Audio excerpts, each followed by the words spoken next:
Administration અને એની અંદર unit number 3 અને આ 3 યુનિટની અંદર તમે વિડીયો 1 વિડીયો 2 જોઈ ચૂક્યા હશો. ત્રીજો વિડીયો શરૂઆત કરવા જઈ રહ્યા છીએ આજે આપણે. ડિયર સ્ટુડન્ટ્સ, શાંતિથી જોશો, ધ્યાન આપશો અને દરેક વિડીયો 2 થી 3 વાર સાંભળવો એટલે પ્રશ્ન તૈયાર થઈ જાય, એનો જવાબ મસ્ત તૈયાર થઈ જાય. Okay students, yes dear students, તો પેજ નંબર 31 આયોજન અને એમાં આયોજનની પ્રક્રિયા, પ્રોસેસ ઓફ પ્લાનિંગ જોઈશું આપણે. આયોજન એક બૌદ્ધિક પ્રક્રિયા છે જેમાં દિમાગ લગાવવું પડે છે, બુદ્ધિ ઉપરથી બૌદ્ધિક, મગજ કસવું પડે, બૌદ્ધિક પ્રક્રિયા છે. ભવિષ્ય ડિયર સ્ટુડન્ટ્સ, ભવિષ્ય માટેની પ્રવૃત્તિઓનો નકશો છે. શું કરવાના, કેવી રીતે કરવાના, આ બધું જ એ ભવિષ્યનો એક નકશો છે, ભવિષ્યની પ્રવૃત્તિઓનો એક નકશો છે જેમાં સંચાલન રંગ પૂરે છે. ભવિષ્ય અનિશ્ચિત હોવાથી નક્કી કરેલ આયોજનને તબક્કાવાર પાર પાડવા માટે પ્રક્રિયાને નીચે મુજબ અમલમાં મૂકવામાં આવે છે. જો સંચાલન રંગ પૂરે છે, પ્રક્રિયા, ભવિષ્યમાં આપણે શું કરીશું, કેવી રીતે કરીશું કોઈ પણ વસ્તુ, કે પછી બિઝનેસની જ વાત હોય, કેમ કે બિઝનેસ એડમિનિસ્ટ્રેશન આપણે ભણીએ છીએ, તો બિઝનેસને કઈ રીતે આગળ વધારીશું, તો પછી સંચાલન એમાં રંગ પૂરે છે. રંગ પૂરી અને ભવિષ્યની જે ભવિષ્ય અનિશ્ચિત છે, તો જે અનિશ્ચિત હોવાથી નક્કી કરેલ આયોજનને 1 by 1 તબક્કાવાર આપણા ગોલ સુધી પહોંચી શકે એનું આપણે આખું આ પ્રક્રિયા જોવાની હોય છે, સમજવાની હોય છે. તો સૌથી પહેલાં જ્યારે તમે આયોજનની પ્રક્રિયા કરો, કોઈ પણ કંપની સ્થાપવી છે, નાનું એકમ સ્થાપવું છે, નાની પેઢી તમારે બનાવવી છે, ઓકે, તો અથવા તો મેનેજમેન્ટ પણ કરવું છે, તો જે આયોજનની પ્રક્રિયા છે એમાં ખાસ પેલું હેતુ નિર્ધારણ. આયોજનનો પ્રથમ તબક્કો હેતુ નિર્ધારણનો હોય છે. માટે જ કહેવામાં આવે છે કે હેતુઓની પસંદગી યોગ્ય રીતે થઈ હોય તો જ આયોજન સંચાલકોને ઉપયોગી નીવડી શકે. હેતુઓ વ્યવહારિક હોવા જોઈએ, એટલે કે તે વાસ્તવિક અને બુદ્ધિગમ્ય હોવા જોઈએ.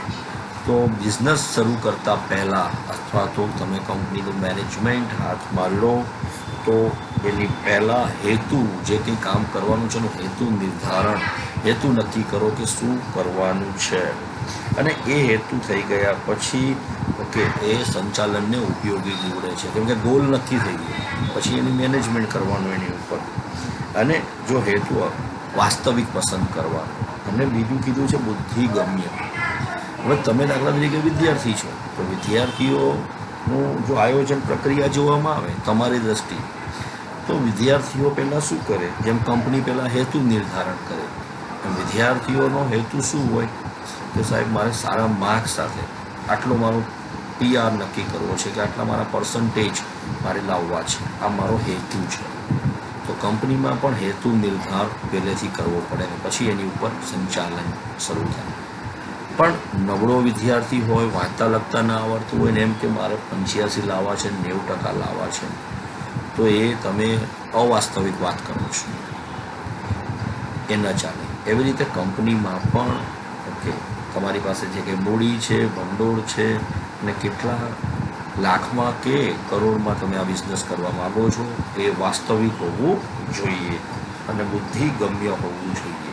તો પહેલાં હેતુ નિર્ધારણ કરો, ત્યારબાદ આયોજનના આધાર સ્પષ્ટ કરવા. તો હેતુઓની સ્પષ્ટતા કર્યા પછી આયોજનને પાર પાડવા માટે તેના આધારોની સ્પષ્ટતા જરૂરી છે. આ આધારો એટલે અનુમાનો અથવા પૂર્વધારણાઓ. એકમને અસર કરતા આંતરિક અને બાહ્ય પરિબળોને ધ્યાનમાં રાખી પૂર્વધારણાઓ કરવામાં આવે છે. આ આધારો જો સ્પષ્ટ ન હોય, ડિયર સ્ટુડન્ટ્સ, જો આ આધારો જો સ્પષ્ટ અને ચોક્કસ ન હોય તો આયોજન સફળ થતું નથી.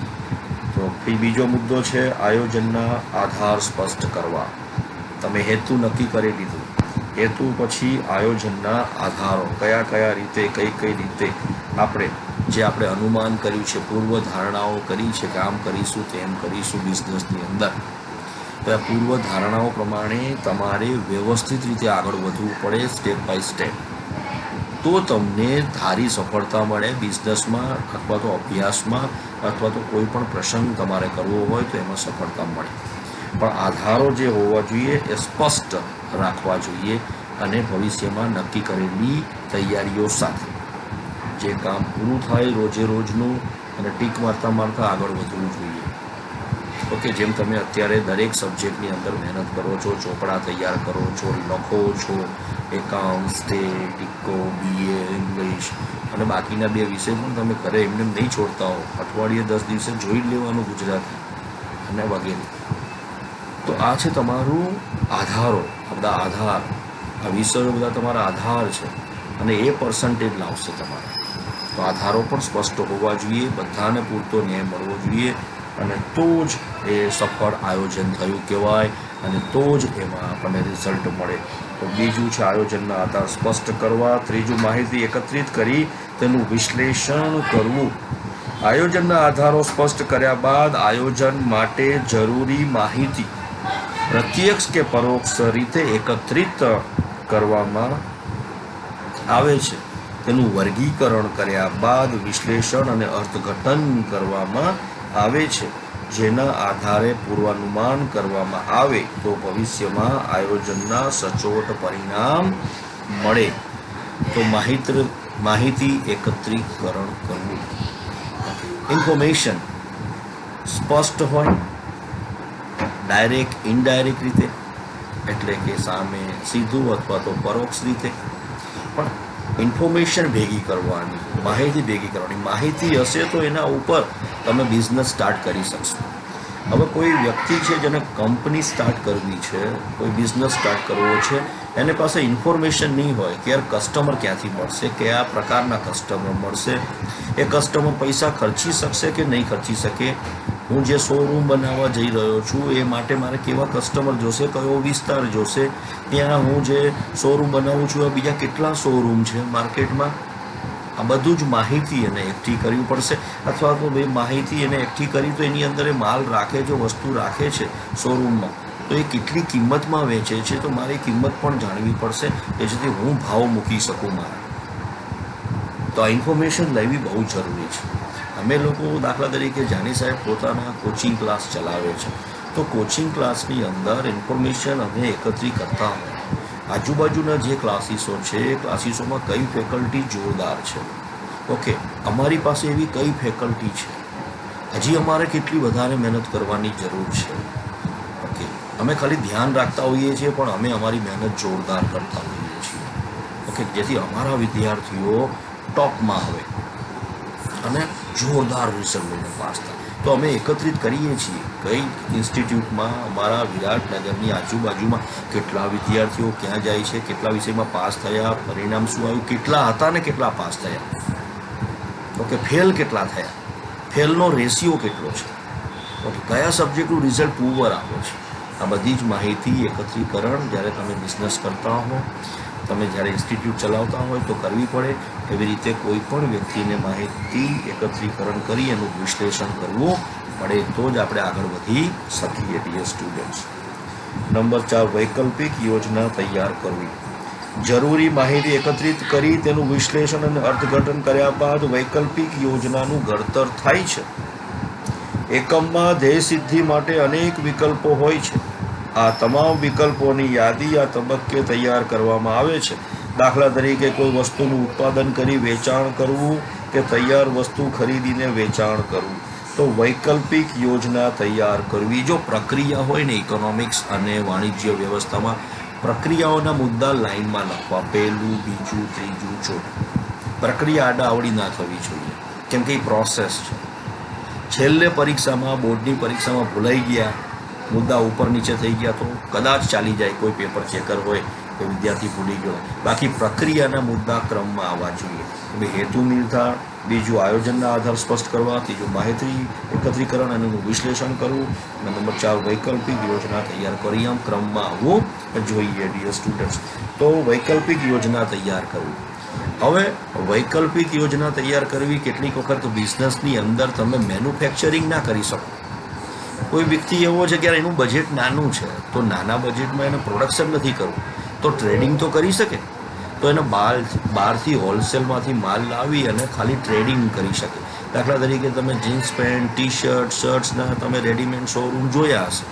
તો અમુક બિઝનેસમેન વૈકલ્પિક બાબતોમાં જાય છે અને ત્યાંથી એ લોકો કે ભાઈ આપણે આમાં નહીં પહોંચી વળીએ, એની કરતાં તો સીધું સેલ કરી દો. તો મોટી કંપની આખી ઊભી ના કરવી હોય તો નાનું એવું શોરૂમ ઊભો કરીને પણ ટ્રેડિંગ કરી શકાય છે. તો આથી વૈકલ્પિક યોજના તૈયાર કરવી એ પણ હોવું જોઈએ તમારા બજેટ પ્રમાણે, એટલે કે માલિકના બજેટ પ્રમાણે. નંબર 5, વિકલ્પોની વિચારણા કરવી. વૈકલ્પિક યોજનાની યાદી તૈયાર થઈ ગયા બાદ બધા જ વિકલ્પો ઉપર વિચારણા કરવામાં આવે છે, જેમાં એકમને અસર કરતા પરિબળો અને વિકલ્પોના સંબંધ અંગે વિચારણા કરવામાં આવે છે. આ એક બૌદ્ધિક પ્રક્રિયા છે. વિચારણા કરતી વખતે ગાણિતિક અને આંકડાશાસ્ત્રીય પદ્ધતિનો ઉપયોગ ડિયર સ્ટુડન્ટ્સ કરવો પડે છે. આ માટે ધંધાકીય એકમ કાર્યાત્મક સંશોધન, જેને OR કહેવામાં આવે છે, OR ઓપરેશન રિસર્ચ, OR એક વાક્યમાં ઓપરેશન રિસર્ચ દ્વારા એક આદર્શ યોજના તૈયાર કરે છે. તો આપણી પાસે પ્રક્રિયામાં નંબર 5 વિકલ્પોની વિચારણા કરવી. વિકલ્પોની વિચારણા કરવી આ પણ પ્રક્રિયાનો બહુ અતિ અગત્યનો પોઈન્ટ છે. પ્રક્રિયાનો વિકલ્પોની વિચારણા કરવી. જો બધા જ વિકલ્પોની વિચારણા કરવી પડે, દરેક વ્યક્તિ અનિલ અંબાણી, મુકેશ અંબાણી, ટાટા, બિરલા ન બની શકે, બિલ ગેટ્સ ન બની શકે. જેની જેવી ક્ષમતા, જેની પાસે જે કંઈ કેપિટલ છે એટલે કે પૈસા છે, જે રિસોર્સિસ છે, એ પ્રમાણે એ કામ લગાડશે અને પછી એ ધીમે ધીમે આગળ વધશે. તો જેની જેવી કેપેસિટી પ્રમાણે વિકલ્પોની વિચારણા કરે. એને OR પણ કહેવાય, ઓપરેશન રિસર્ચ, કે મારે કયા સેગમેન્ટમાં કામ કરવું છે, મારી પાસે અનુભવ શું છે, હું કેટલું જાણું છું. દરેક વસ્તુ, દાખલા તરીકે કંપની નાની કે મોટી ઊભી કરીને કે શોરૂમ ઊભો કરીને બીજાને હવાલે કરી દેવું, તો ચોપટ ધંધો તાળા લગાવવાનો વારો આવશે. આપણે બેસવું પડશે, માલિકે બેસવું પડશે અને પ્લાનિંગ કરવું પડશે. તો માલિકે ધંધો શરૂ કરતાં પહેલાં એને પ્રક્રિયામાં વિકલ્પોની વિચારણા કરવી પડશે. ગાણિતિક અને આંકડાશાસ્ત્રીય રીતે પણ જોવું પડશે કે પૈસા કેટલા છે, જગ્યા ક્યાં લેવી છે, કેવી જગ્યામાં કયા પ્રકારનો બિઝનેસ કરવો છે, એના કોમ્પિટિટર્સ કયા છે, એ કોમ્પિટિટર્સ કયા ભાવમાં વસ્તુ વેચે છે, ત્યાં સુધીની વિચારણા. Before you are starting any business you have to search all this things in the market. તો કોઈ પણ માલિક, પછી વૈયક્તિક માલિકી હોય, ભાગીદારી પેઢી હોય, પ્રાઇવેટ લિમિટેડ કંપની કે લિમિટેડ કંપનીઓ જ્યારે બધી શરૂઆત થાય છે ત્યારે બધી જ વસ્તુઓ જોતી હોય છે અને ઓપરેશન રિસર્ચ કહેવામાં આવે છે. ઓકે વિદ્યાર્થી મિત્રો, તમારે પણ તમારું, આપણી પાસે 7 સબ્જેક્ટ છે બોર્ડના. કેટલા? 7. તો 7માં તમારે વિચારણા કરવી પડે. ઓપરેશન OR એટલે કે ઓપરેશન રિસર્ચ કરવું પડે કે કયો સબ્જેક્ટ વધારે સ્ટ્રોંગ છે અને માર્ક્સ કેટલા લાવી શકાય એમ છે. તો આ વિચારણા કરી, જે વિષય નબળો હોય એમાં થોડો અડધો કલાક વધારે સમય આપી એને પણ તમે સ્ટ્રોંગ બનાવી શકો છો. તો આવી રીતે તમે તમારું OR કરી શકો છો, તમારા વિષયનું OR કરી શકો છો. જેમ કંપની પ્રગતિ કરી શકે છે, ઓકે, એમ તમે પણ તમારા સબ્જેક્ટની અંદર પણ સારી એવી પ્રગતિ કરી શકો છો ડિયર સ્ટુડન્ટ્સ. તો આ હતો પોઈન્ટ, પ્રક્રિયાનો number 5. Okay dear students. Student, છઠ્ઠો જે ટોપિક છે એ ચોક્કસ યોજના સ્વીકારવી. આ તબક્કે વિવિધ વિકલ્પો અંગે વિચારણા, અભ્યાસ અને ચકાસણી કરી હોય અને પછી શ્રેષ્ઠ યોજના સ્વીકારવામાં આવે છે કે આપણી કેપેસિટી કેવી છે અને કઈ પ્રકારે આપણે આગળ વધવું છે, કે ખાલી ટ્રેડિંગ કરવું છે, કે આખો બિઝનેસ શરૂઆત કરવી છે, નાની પેઢી બનાવવી છે, એકલા ધંધો કરવો છે. બધું જ પ્લાનિંગ સાથે આગળ વધવાનું, જેને કહેવાય ચોક્કસ યોજના સ્વીકારવી. નંબર 7, ગૌણ યોજનાનું ઘડતર અને ચકાસણી. મૂળ યોજનાને અનુરૂપ અથવા મૂળ યોજનાને સહાયરૂપ થાય તે અંગેના પ્રકલ્પો અથવા વિકલ્પો, પર્યાય શબ્દ છે, વિચારવામાં આવે છે. તેને ગૌણ યોજના તરીકે ઓળખવામાં આવે છે ડિયર સ્ટુડન્ટ્સ. દાખલા તરીકે કાર બનાવતી કંપની ટાયર બનાવવા કે બહારથી ખરીદવા તે અંગેનો જે નિર્ણય કરે તેને ગૌણ યોજના કહી શકાય. હવે દાખલા તરીકે મારુતિવાળો કાર બનાવે છે અલગ અલગ મોડલ, પછી એ મારુતિ વેગનાર હોય, મારુતિ સ્વિફ્ટ હોય, ઓકે, કે મારુતિ અર્ટિગા હોય, એની જે કંઈ મોડલ હોય, પણ મારુતિ, ઓકે, તો મારુતિવાળું ગાડીનું પ્રોડક્શન કરે, પછી એમ કે યાર ટાયર પાછા 4 અને 1 સ્પેર વ્હીલ, તો એ જરૂરી નથી. એ એની જગ્યાએ MRF સાથે કોન્ટ્રાક્ટ કરી લે કે ભાઈ તમારા ટાયર આપી દેજો. ઓકે, આ થઈ ગઈ ગૌણ યોજનાનું ઘડતર અને ચકાસણી. તો 4 વ્હીલ બનતી હોય તો ટાયર બનાવવા જરૂરી નથી, ટાયરનો કોન્ટ્રાક્ટ કરી શકાય. એપોલો ટાયર છે, CEAT ટાયર છે, MRF ટાયર છે, તો આ ટાયરની સાથે થઈ શકે અને એના પૈસા ચૂકવી દે મારુતિવાળો ટાયરના. ઓકે, અને કસ્ટમરને બધું મળી જાય, આખી ગાડી, નીચેના ટાયર, એક્સ્ટ્રા સ્પેર વ્હીલ, બધું જ. ઓકે, તો આ છે પેકેજ આખું. યોજના કહી શકાય. આ ગૌણ યોજના તૈયાર કર્યા બાદ તેની સફળતા અંગેની ચકાસણી કરવામાં આવે છે. તેથી ભવિષ્યમાં મૂળ યોજનાને કોઈ અવરોધ નડે નહીં. તો મૂળ યોજના કઈ હતી કે ભાઈ ગાડી બનાવવા, બહારથી શું લાવશું? ટાયરો. પણ મૂળ યોજના તો એમને એમ જ ચાલવાની. ટાયરમાં MRF વાળા સાથે બહુ ભાવ ઊંચો લે MRF વાળો, ટાયરની ક્વોલિટી તો તમે જાણો જ છો, જોરદાર જ હોય. તો CEAT વાળાનો કોન્ટેક્ટ કરે, CEAT વાળાનો ભાવ જુએ, એપોલોનો ભાવ જુએ, ઓકે, JK ટાયર્સના ભાવ જુએ, પછી જે બેસ્ટ લાગે એની સાથે ડીલ કરે. પણ કાર બનાવવાનું તો ચાલુ જ રહે. ઓકે, તો આ છે, ધ્યાન રાખવું પડે. તો આ થઈ સમ નંબર 7. નંબર 8માં યોજનાનું મૂલ્યાંકન. ગૌણ યોજનાનું ઘડતર અને ચકાસણી કર્યા બાદ સમગ્ર યોજનાનું મૂલ્યાંકન કરવામાં આવે છે.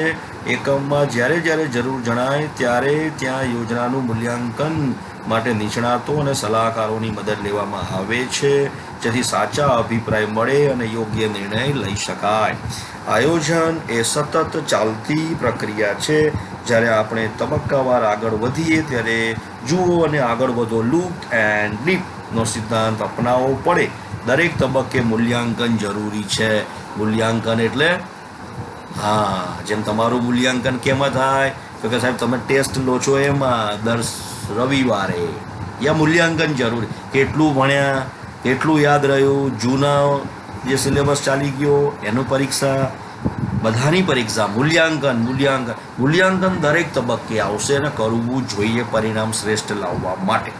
એવી રીતે આમાં પણ યોજનાનું મૂલ્યાંકન, જે કંઈ યોજના હોય તો જુઓ અને આગળ વધો ધીમે ધીમે, અને બસ તમે યોગ્ય નિર્ણય લઈ શકો.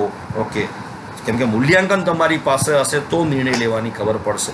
હું તમારી એક્ઝામ લઉં તો તમને ખ્યાલ આવે આમાં મારા ટોટલ ઊંચું જાય છે એટલે કે આ મારો વિષય મજબૂત બન્યો છે, આ મારું ટોટલ નીચું આવે છે એટલે મારો વિષય કમજોર છે.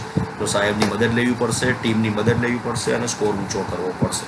તો આવી રીતે બિઝનેસમાં પણ સલાહકારોની, નિષ્ણાતોની સલાહ જેમ લેવી પડે બિઝનેસની પ્રગતિ માટે, એમ વિદ્યાર્થીઓના રિઝલ્ટ માટે શિક્ષકોની પણ સલાહ અને સૂચનો જરૂરી હોય છે. ડિયર સ્ટુડન્ટ્સ, તો અહીંયા આપણે આ આયોજનની પ્રક્રિયા, પ્રોસેસ ઓફ પ્લાનિંગ પૂર્ણ કરીએ છીએ. 2 વાર સાંભળવાનું અને શાંતિથી 1 વાર લખી નાખવાનું. Okay dear students.